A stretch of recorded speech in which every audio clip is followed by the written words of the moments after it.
ese aplauso para Dios, dáselo más fuerte, para Él, para Él, para Él. Sea la gloria de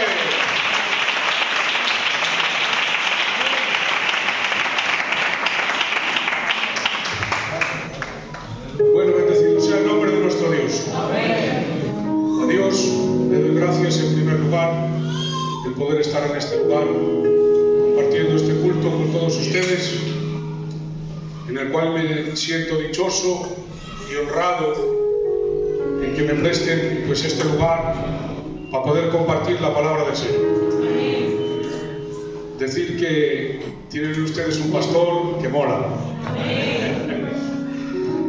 Es una bendición, mi hermano Remache, hace años que ya nos conocemos y gracias al Señor por esta amistad que nos sirve de bendición aquí en la carne.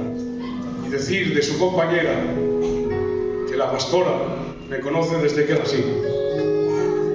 Me ha visto crecer en el Evangelio. Así que Dios bendiga a los pastores de Santoña. Bueno, después de decir esto, saludarles a todos en el nombre de Jesús. Y la mayor bendición que siento estando en este lugar, lo primero es la presencia del Señor, claro está. Y lo segundo, respetando a toda la iglesia, de ver a los ancianos, que creo que son un ejemplo donde nosotros deberíamos poner nuestra mirada y comportarnos y hacer lo que ellos nos han enseñado. Dicho esto, ¿qué les parece si comparto lo que el Señor ha puesto en mi corazón? Leemos la palabra del Señor en el libro de Mateo. El que tenga Biblia que me acompañe, que últimamente las Biblias parece que están escasas en los cultos. Libro de Mateo, capítulo 27 y versículo del 3 en adelante. Y dice así la palabra del Señor en el nombre del Padre, del Hijo y del Espíritu Santo.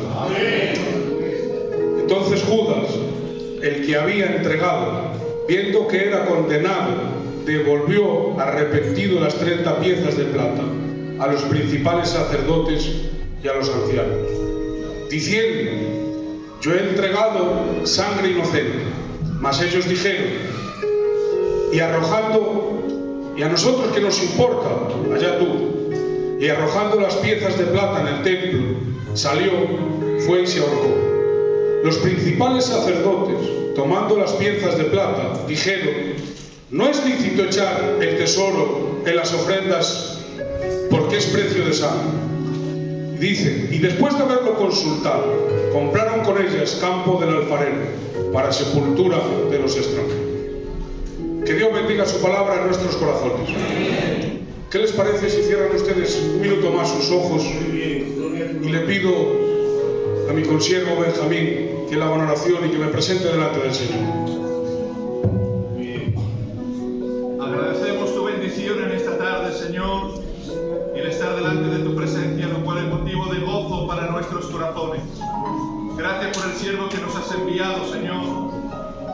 Señor, te ruego que tú en esta tarde vengas utilizándolo como nunca lo hayas hecho. Que lo uses para beneficio de tu iglesia, que en esta tarde, Señor, necesita tu palabra. Te ruego que envíes tu palabra y que tu palabra corra y sea glorificada en nuestro medio. En el nombre de Jesucristo. Amén. Amén. Bueno, decir que para mí cada día, ¿cómo era tu nombre, el ensayista? Carlos. Decir que cada día, Carlos, es una responsabilidad grande el pasar por este lugar y tener que compartir la palabra. Es una responsabilidad. Y voy a decir por qué. Dice Jesús que Él es el pan de vida. Entonces Él se hace la comparación con un trozo de pan. Y el pan tiene dos masas, dos texturas diferentes. Una es, hablando mal y con respeto, la molla, que es la parte de dentro. Y esa es una parte blanda y fácil de masticar y digerir. Pero la otra parte es la parte de fuera, la corteza, la que más nos gusta. Dice, pero para esa hay que tener muelas, masticarla bien y digerirla. Y así es la palabra del Señor. A veces es como la molla, que es fácil de digerir y es fácil de que nos podamos hacer la digestión. Pero a veces nos viene hablando al corazón como esa corteza dura que tenemos que tener muelas y masticarla. Pero todo es palabra de Dios. Dicho esto, estos textos suenan un poco raros, donde le hemos leído que Judas había entregado a Jesús por 30 piezas de plata. Para empezar, tengo que decir que a mí no me apasiona el que haya un coro bueno en la iglesia. No me apasiona que haya, con respecto a los ministerios de la iglesia, a los ancianos, que haya un ministerio bueno en la iglesia. ¿Saben lo que me apasiona? La cruz. Porque la cruz, cuando uno está apasionado con Jesús y con la cruz, eso es lo que le va a dar fuerzas cada día para poder venir a este lugar a honrar y bendecir el nombre del Señor. Los coros y los buenos ministerios pueden ser pasajeros, pero la cruz es para siempre. ¿Y qué tendrá esa cruz, hermanos? 2 palos. 2 palos. ¿Qué tendrá esa cruz? Que fíjense, si pusiéramos un monumento importante, y pongo un ejemplo, fíjense que está, por ejemplo, la Estatua de la Libertad, se encuentra en Nueva York. Pues sabemos que si vemos la Estatua de la Libertad, estamos en Nueva York, que marca como si fuera una identidad, ¿no?, al pueblo. Pero es bonita, alguien tuvo que hacerla, trabajar en ella, tuvo su ciencia construirla, pero sin más, marca un sitio, un lugar, pero no tiene más importancia. Pero si pusiéramos, por ejemplo, algo que fuera más religioso, nos iríamos a Brasil, que está en la cumbre allá arriba. Yo no he estado, pero por lo que he visto en los vídeos, el Cristo Redentor. Estamos como haciendo alusión a algo religioso. Y sabemos que el Cristo ese está en Brasil. Muy bien. Pero visitamos a la Estatua de la Libertad y no nos sirve para nada. Visitamos al Cristo, que es algo religioso, y estamos en Brasil y no nos sirve para nada. Pero yo no sé qué tendrá esta cruz, Iglesia de Santoña, que cuando uno conoce la cruz da vida, la cruz te limpia, la cruz te salva, la cruz te purifica, la cruz te da nueva fuerza, la cruz te ilusiona, la cruz te dirige, porque la palabra de la cruz es locura para los que se pierden, pero para nosotros, los que somos salvos, es poder de Dios. Ese aplauso para la cruz y para Cristo.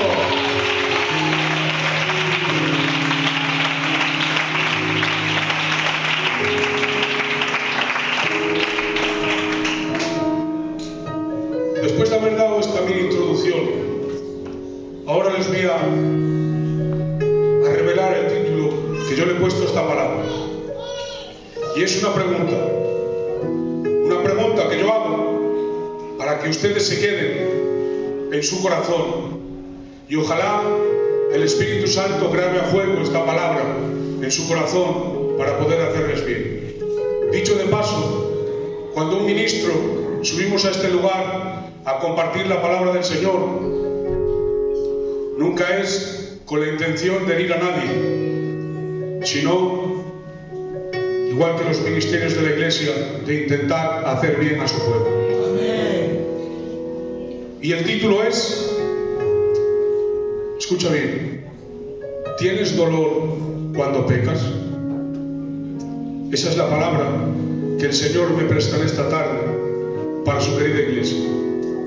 Vuelvo a decirte, ¿tienes dolor cuando pecas? Y ahora me voy a hacer entender. Dice aquí en este relato que hemos leído que antes de llegar a que Judas devolviese las 30 piezas de plata, un capítulo antes, en el 26 de Mateo, dice que Judas, atención, él se ha ofrecido para hacer un trato y entregar a Jesús. Fíjense, él se ofreció a los ancianos y a los fariseos, a los saduceos, a los que mandaban en el culto, para que lo podamos entender de aquel entonces. Se ha ofrecido él para entregarles a Jesús. Ellos le han ofrecido un trato y le han dicho ¿Qué es lo que quieres, Judas? Porque nos has venido a ofrecer a Jesús, ¿tú qué es lo que quieres acá? Y le pusieron precio a la vida de Jesús. Dice, 30 piezas de plata. Dice las Escrituras que entonces de que ha hecho el trato y han puesto precio, han tenido la gallardía de poner precio a la vida del Maestro. Dice la Biblia que Judas le ha dicho, pues os voy a decir dónde él se encuentra o dónde se va a encontrar. Se va a encontrar en el huerto de Getsemaní. Dice las Escrituras que era un sitio, un lugar que Jesús frecuentaba con sus apóstoles, con sus discípulos. Por eso Judas sabía que Jesús a esa hora se iba a encontrar en ese lugar, porque era un lugar que frecuentaba para ir a orar. Y dice las Escrituras que Judas les dice, mira, os voy a hacer una señal para que cuando lleguemos a ese lugar sepáis a quién es el que va a ser entregado, el que os he vendido. Y la pregunta es, ¿por qué Judas tuvo que decirles que les iba a dar una señal? Y dicen los entendidos que ese lugar, el huerto de Getsemaní, que era un lugar oscuro, donde no había luz. Entonces, por la noche, en la oscuridad, era fácil de haberse confundido, diciendo que era Jesús uno y que no era lo mejor. Entonces Él les dijo que les daba una señal, y la señal que le iba a dar Judas es que le iba a dar un beso. Le daba un beso en la mejilla, y esa era la señal para decir quién era el que había sido o el que iba a ser vendido, con el que habían hecho el trato. Y ahora dice, atención, dice la Biblia que llegando Judas, acompañado de alguaciles y de romanos, dice las Escrituras que los dirige al lugar de Getsemaní. Y cuando llegan a ese lugar, como era un lugar oscuro y de noche, él llega primeramente delante de los romanos para decirle el trato que había quedado con ellos, decir quién era el que iba a ser o el que había sido ya vendido por 30 piezas de plata. Y dice la Biblia que cuando él llega a ese lugar, les muestra el lugar y después va a hacer la señal que él había dicho para saber quién era el que iba a ser entregado. Pero hay atención, Iglesia de San Antonio. Dice las Escrituras en el capítulo 18 del Evangelio de según San Juan, que cuando Judas se acerca con los alguaciles y con los discípulos, Jesús no se esconde detrás de los discípulos que estaban con él, sino que Jesús sale al frente y antes de que Judas prácticamente le haga la señal de la que le iba a entregar y le diese el beso, que él sale primero donde ellos.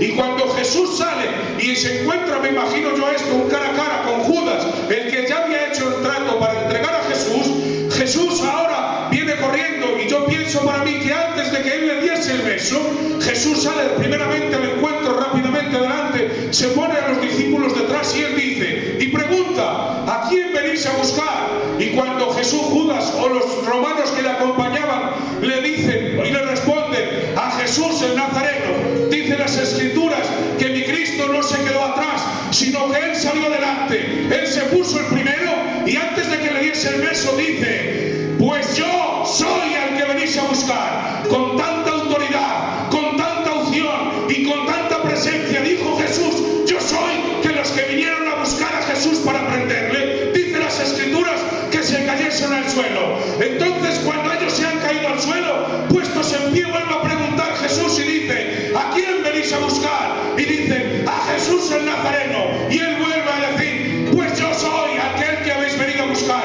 Y me pregunto yo y digo, ¿por qué has tenido que salir tú y decir a Judas, y no has dejado que Judas te diese el beso, sino que tú has salido primero y has dicho, yo soy aquel que venís a buscar? Y me responde Jesús y me dice, porque creía Judas que necesitaba hacer un trato para que yo fuese entregado. Pero tengo que decirle a Judas que yo no necesito ningún trato, que yo soy Dios y tengo tanto amor por la gente, por la iglesia, por aquellas personas que están perdidas, que no necesito que hagan tratos, no necesito que se pongan delante, no necesito que te pongan 30 piezas de plata. Es tanto el amor que Dios tiene por ti que Él dio la cara. ¿Para qué? Para que no tocasen a alguno de sus pequeños, a alguno de sus discípulos. ¿Por qué? Porque Dios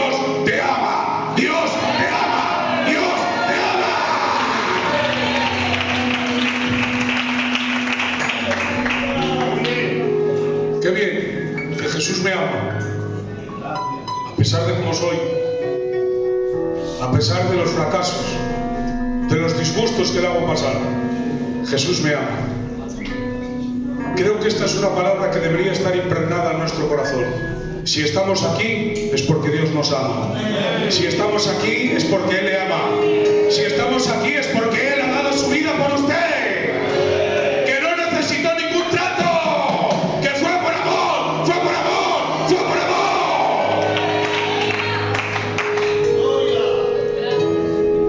Y digo yo, pobrecito Judas, pobrecito, que se creía que iba a hacer un trato y que Jesús iba a esconder, y dice que le voy a dar el beso, que es la señal, que no, que Dios me ama y está por encima de ti. Ahora, después de que Cristo ha sido ya cogido, le han atado y lo han llevado para ser juzgado, entramos en esto que hemos estado leyendo. Y miren lo que dice la palabra del Señor. Entonces Judas, el que había entregado, viendo que era condenado, devolvió arrepentido las 30 piezas de plata a los principales sacerdotes y a los ancianos.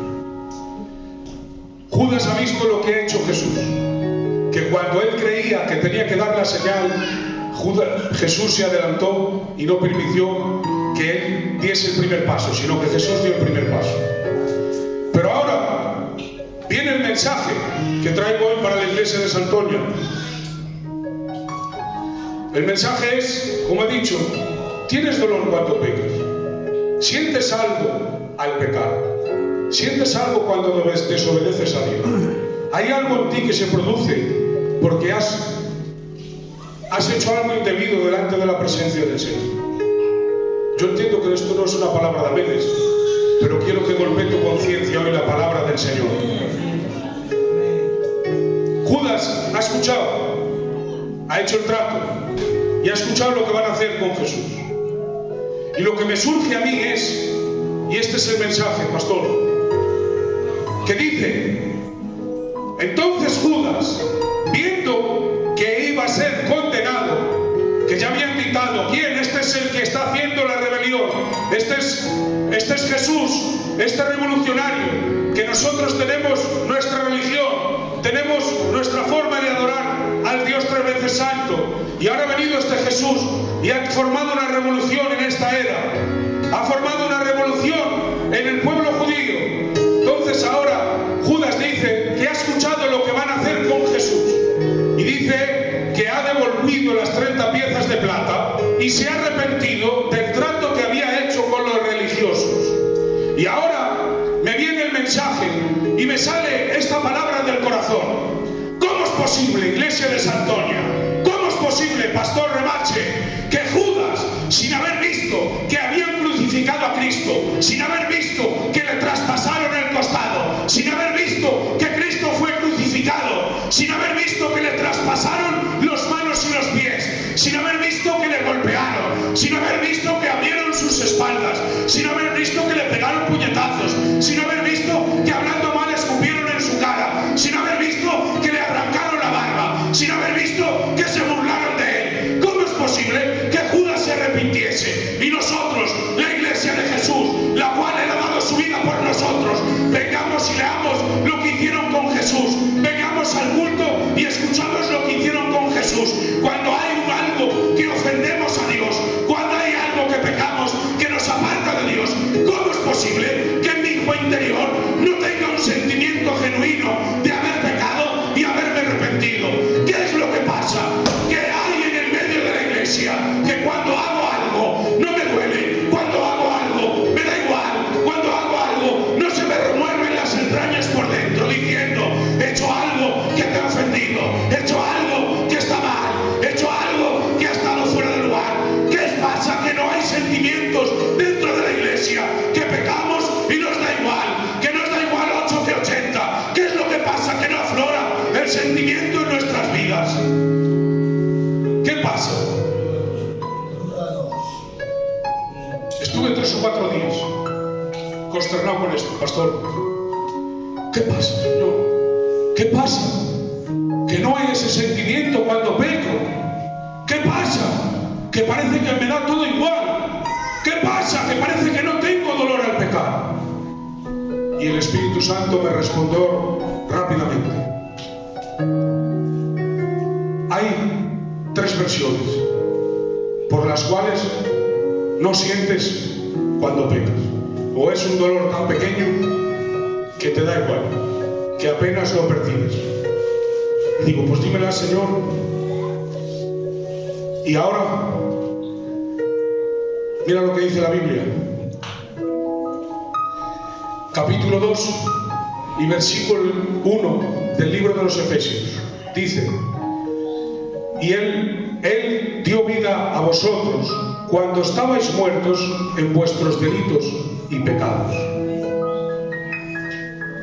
Cuando el Espíritu Santo vino a la tierra a hacer morada, saben ustedes que en el Antiguo Testamento el Espíritu Santo simplemente utilizaba al profeta. Venía, tomaba al profeta hablaba al pueblo y el Espíritu Santo con las mismas se marchaba. Pero desde que Cristo ha muerto en la cruz del Calvario, en el capítulo 2 del libro de los Hechos dice que el Espíritu Santo, cuando uno ha aceptado a Jesús en su corazón, viene a hacer morada. Somos templo del Espíritu Santo. El Espíritu Santo vive en nuestro interior. Desde ese momento, lo primero que tiene que hacer el Espíritu Santo para que Él venga a morar en nuestras vidas, en el Evangelio de Juan, capítulo 16, dice: y enviaré al Espíritu que os guiará hacia toda la verdad. Y en otro de los textos dice: y enviaré al Espíritu que convencerá al mundo de pecado. Cuando nosotros estábamos perdidos en el mundo, cuando nosotros andábamos en otro tiempo, disfrutando de los deleites y de los placeres de esta tierra, dicen las Escrituras que estábamos muertos en nuestros delitos y pecados. Y esto sirva para que puedan entender lo que quiero decirle. Había un joven que le surgió esta pregunta, escuchó predicar a un pastor, y ese pastor había predicado contra el pecado, que teníamos que santificarnos. Este joven, al haber escuchado el mensaje del pastor, vino el convencimiento del Espíritu Santo. ¿Qué es el convencimiento del Espíritu Santo? Pues se lo voy a decir. Es que nos sentamos 2 personas con 2 ideas diferentes. Yo le presto mi idea, usted me presta la suya, y con mi idea le convenzco de que usted estaba confundido y que yo que tenía razón. Eso es lo que hace el Espíritu Santo. Cuando uno viene reconociéndose que es pecador, es porque el Espíritu Santo ha venido un día a nuestras vidas y nos ha convencido, nos ha prestado su historia, nosotros le prestamos nuestro pensamiento, y nos hemos dado cuenta que vivíamos errados, que vivíamos confundidos, porque el Espíritu Santo nos ha convencido, nos ha cambiado el pensamiento de que antes vivíamos de una manera y ahora vivíamos de otra. Este joven, al ser convencido por el Espíritu Santo, viene y le dice al pastor: pastor, he escuchado el mensaje y no me siento identificado con lo que has predicado. Entonces este pastor le dice: pues ¿qué te ha pasado? Pues que has dicho que cuando haces esto te tienes que resentir y tiene que haber algo en tu interior demostrando que te ha convencido el Espíritu Santo. Dice: pues yo no siento nada. Y dice el pastor: pues te voy a poner un ejemplo para que lo entiendas. Y le dice: pues dímelo, pastor, ¿tú ahora estás vivo o estás muerto? Y dice: estoy vivo, pastor. Si ahora mismo te echamos encima de una camilla y cogemos unos sacos de cemento, te pongo un saco, como eres un hombre valiente, joven y tienes fuerza, aguantas. Te pongo 2 y ya empiezas a quejarte. Te pongo 3 y ya dices tú: albíjar, que me están mangando, que me están machacando con los sacos. Si te pongo 4 ya dices tú: oye, que estos sacos me están machacando. Lo que haces es que, como estás vivo, lo que haces es que te quejas y dices: quítame los sacos que me están machacando y me están haciendo mal. Pero ahora, un cuerpo sin vida, lo echamos en la misma camilla que te hemos echado a ti y ponemos un saco. Como está muerto ese cuerpo, no dice nada. Le echamos 2 sacos, 3 sacos, 4 sacos, 5 sacos, 100 sacos y no dice nada. Y le dice el joven: claro, no dice nada. Y le dice el pastor: ¿por qué? Dice: porque está muerto, y al no haber vida, al no haber el convencimiento del Espíritu Santo, no sientes dolor, no hay nada que te haga de resentirte por dentro. Y le dijo el pastor a este joven: así estás tú ahora mismo en este momento, estás muerto en tus delitos y pecados. Es decir, que hago una, me da igual, que hago 2, me da igual, que hago 80, me da igual. ¿Por qué? Porque todavía no he tenido el convencimiento del Espíritu Santo. Pero hoy traigo esta palabra del cielo para ti.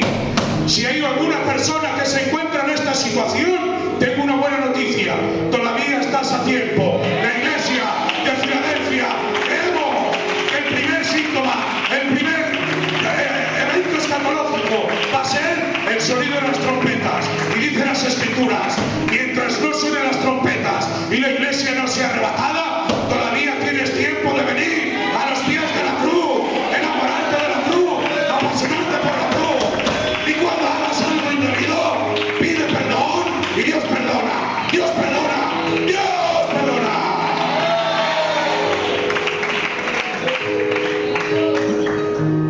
Ahora entiendo, porque cuando hago algo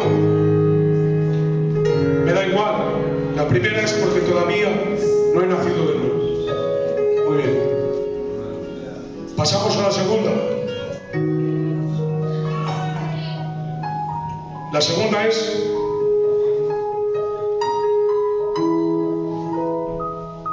que uno ha nacido, pero a veces, por circunstancias de esta vida, por problemas, por compañías a lo mejor no indebidas, nos desviamos un poco del camino. Y al desviarnos del camino, tenemos una ruina, espiritualmente hablando. Para que me puedan entender, hay algo en la sociedad que estamos viviendo en este tiempo. Nosotros, la iglesia, porque aunque seamos la iglesia del Señor y la esposa del Cordero, caminamos por este mundo. Yo no sé ustedes, pero yo bajo al mercado a ganarme la vida. Yo no tengo otro oficio, yo vivo del mercado. Bueno, y de la paga, que Dios bendiga a los de la mitad. Entonces, ¿cuál es el problema que hay en esta sociedad? Pido perdón por esta expresión que voy a utilizar. Pastor, te pido, si me permite ser libre en esta tarde para poder predicar la palabra del Señor. Pido perdón a los ancianos y a las hermanas por esta expresión que voy a utilizar. Los señores le llaman a esta situación el que nos da todo, que sabemos lo bueno y sabemos lo malo. Ellos le llaman a esta situación normalizar la situación. Los señores de la sociedad en la que vivimos. Le voy a explicar, y por eso decía que pedía perdón por esta expresión que voy a utilizar, ¿qué es normalizar la situación? En esta sociedad en la que vivimos, hoy en día lo ven normal, y perdón por mis ancianos y por las hermanas, un hombre con un hombre, una mujer con una mujer. Para ellos ahora es normal en la situación social donde vivimos. ¿Y qué hacen ellos? Normalizar la situación es, cuanto antes yo acepte lo que ellos están diciendo que es bueno, antes lo vemos todo normal y nos da todo igual. Cuanto antes acepte lo de normalizar la situación, antes me he integrado en la sociedad. Para ellos es bueno vivir en la sociedad, normalizar la situación y aceptar lo que ellos nos dicen. Para ellos es bueno. Pero ¿saben qué pasa? Que hay un dicho que dice que a lo malo le dicen bueno y a lo bueno le dicen malo. Sí, señor. Lo vuelvo a decir, que a lo malo le dicen bueno y a lo bueno le dicen malo. Para que nos podamos entenderlo, un ejemplo nuestro es cuando alguien ha hecho algo indebido y por costumbres nuestras, a lo mejor damos un tiempo, le hemos dicho que se apartase de aquí por respeto a lo que él ha hecho. Ese hombre después tiene que venir y ser aceptado en el medio nuestra, como calos estoy hablando, como gitanico. Cuanto antes lo veamos a esa persona que ha hecho ese mal, y antes le saludemos, y antes le demos la mano, antes hemos normalizado la situación. Pero tengo que decirte algo. Vengo a decirte esto, iglesia de San Antonio. Cuando uno quiere que normalices la situación, quiere decirse que un día has tenido el convencimiento del Espíritu Santo. Si has tenido el convencimiento del Espíritu Santo, quiere decirse que el Espíritu Santo te redarguye de pecado. Ya no te convence, sino que te redarguye. ¿Cuál es la diferencia de convencer a redarguir? Pues la diferencia es, como he dicho, convencer es que él pone su idea, usted pone la suya y él cambia su pensamiento y su idea. Pero el redarguir es que como tú ya sabes, como él ya te ha convencido, como tú ya sabes lo que es malo y lo que es bueno, ahora no necesita el tener que cambiar tu pensamiento, sino simplemente hacerte una pequeña recordatoria o una pequeña acusación. ¡Ey! Que lo que acabas de hacer no está bien hecho. ¿Sabes lo que quiere el demonio? Que Jehová Dios lo reprenda. Que nosotros en la iglesia normalicemos la situación de lo que hay fuera. Normalicemos la situación del pecado que hay en el mundo. Pero hoy quiero decirte, por medio de la palabra, lo malo es malo y lo bueno es bueno. Lo del diablo es del diablo y lo de Dios es lo de Dios. Si hay algo, iglesia de Santoña, que quiere cambiar, estropear tu camino, si hay algo que quiere apartarte, si hay algo que quiere hacer que tropiece, pide a Dios que te dé fuerzas, pide a Dios dirección, que el Espíritu Santo te dé barbulla, que el Espíritu Santo te acuse, para decir no al mundo, no al pecado, y sí a Dios, sí a Dios, sí a Dios. Apláudale a Él, a Él, a Él, que Él es el que se lo merece.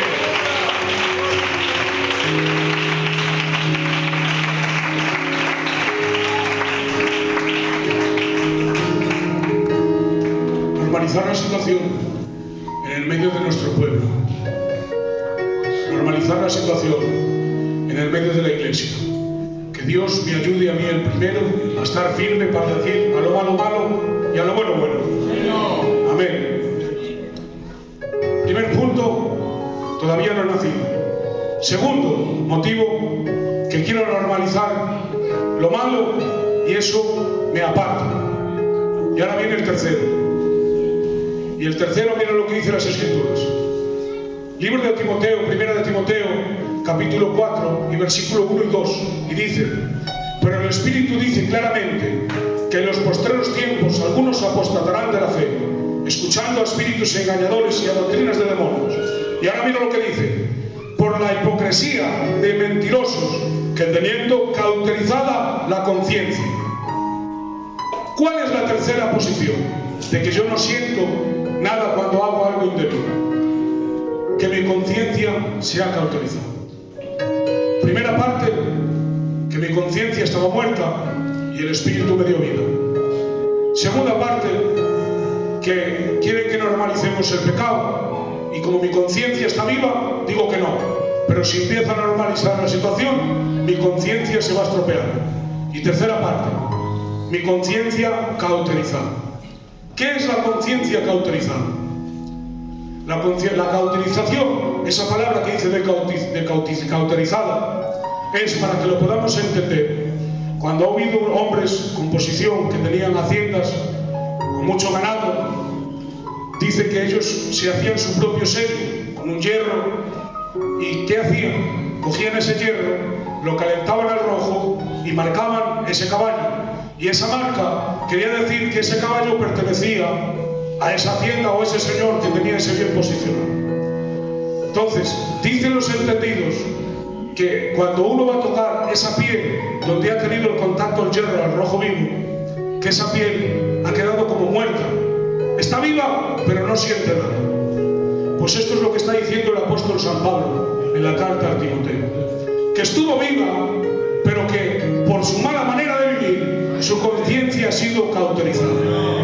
¿Qué es cauterizada? Vuelvo a decir que ha estado viva, pero ahora por la mala forma de vivir se está apagando, hasta tal extremo que no tengo ningún dolor.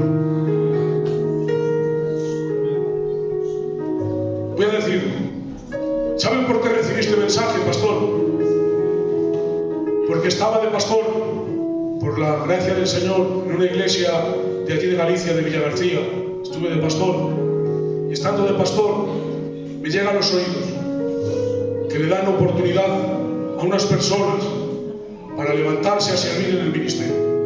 Cuando le dan la oportunidad, uno de los que estaba levantándose lo denunciaron que estaba haciendo cosas indebidas. Y eso llegó hasta tal extremo a mi vida que estuve días pensando, de alguna manera consternado en el espíritu, que optaba el ministerio, que optaba pasar por este lugar y compartir la palabra con la bendita y amada iglesia del Señor, y su conciencia o no estaba viva o estaba cauterizada por culpa de su mala manera de vivir. Y yo preguntaba, ¿pero cómo es posible? Señor, ¿cómo es posible que haya gente en el medio de nuestro pueblo que quiere optar a ministrar tus cosas, quiere optar a ser ministro, quiere optar a servirte en un cargo, quiere optar a ser el que pasa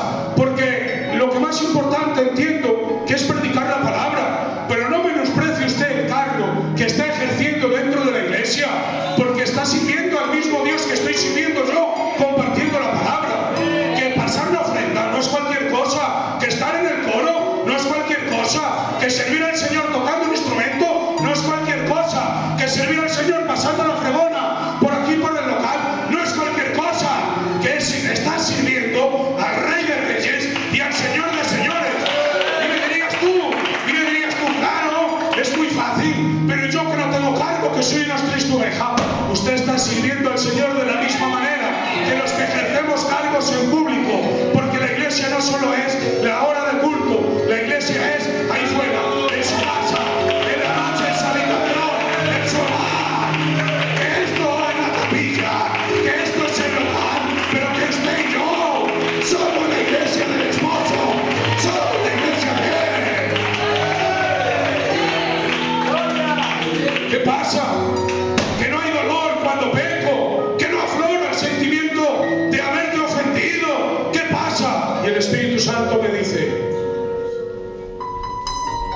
que por su mala manera de vivir se apartó de la presencia del Señor. Pues hoy traigo este mensaje para ti, Iglesia de Santoña, y para mí, que el que predica nunca está exento. Al revés, es el primero que tiene que cumplir la palabra. Traigo este mensaje para ti. ¿Qué es lo que pasa? Que cuando haces cosas indebidas, porque teníamos que preguntar a los grandes hombres de España, a los ancianos de la obra que salen todos de esta zona, si ellos alguna vez en su vida pecaron y ofendieron al Señor.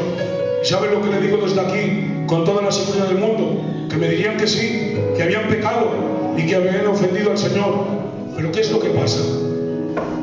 Que hago cosas indebidas y no siento el dolor. ¿Qué es lo que pasa? ¿Qué es esa cosa que pasa? No has tenido el convencimiento todavía de que el Espíritu Santo es el que te salva. No has tenido el convencimiento de que el Espíritu Santo es aquel que te puede de alguna manera librarte de lo que nos viene después de esta vida. Todavía no has escuchado la palabra de la cruz, que es la que te salva. ¿Qué es lo que pasa? Que estás normalizando la situación en tu hogar, estás normalizando la situación en tu casa, y a lo malo le dices bueno y a lo bueno le dices malo. ¿Qué es lo que pasa, Iglesia de Santoña? Que a lo mejor has llegado hasta tal extremo que la conciencia se te ha cauterizado y el Espíritu Santo no te puede redarguir porque aunque te redarguya no sientes ni padeces. ¿Qué es lo que pasa? Pues hoy traigo una inyección para que puedas coger fuerzas y ánimo.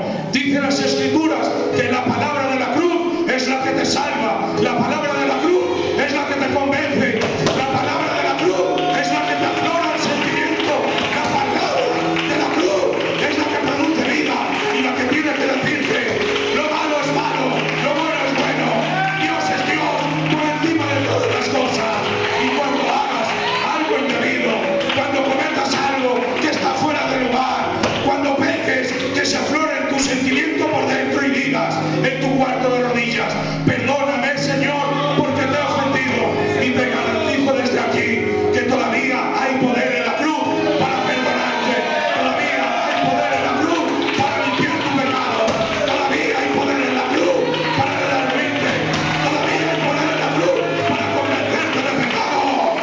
Gloria a la cruz, gloria a Jesús, gloria a este Dios.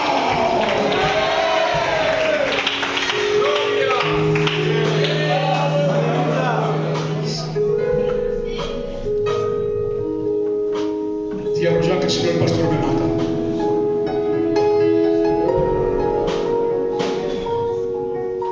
¿Quién ha ofendido al Señor? Pastor, tú que estás al frente. Todos los días hacemos algo indebido, pero que eso no quite que nuestra conciencia nos acuse, nos redarguya, para poder ponernos a cuentas con Dios.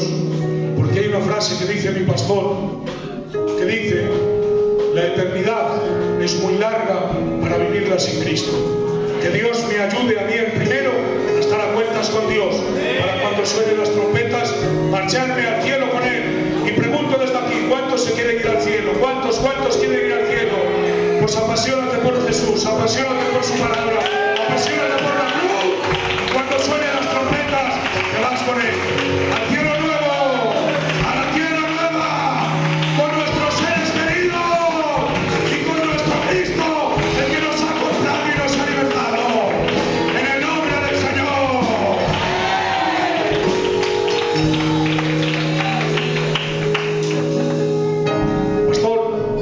Esta es la palabra que tenía para su iglesia. Espero que le pueda servir para haber hecho bien, para poder continuar con este camino. Espero que le pueda servir para poder continuar con este camino que hemos escogido. Que le digo algo, este camino, y perdóneme por esta palabra, no es para cobardes, este camino es para valientes. El venir aquí hay que ser valiente, porque no todos los días son iguales, y no todos los días tenemos el mismo humor y las mismas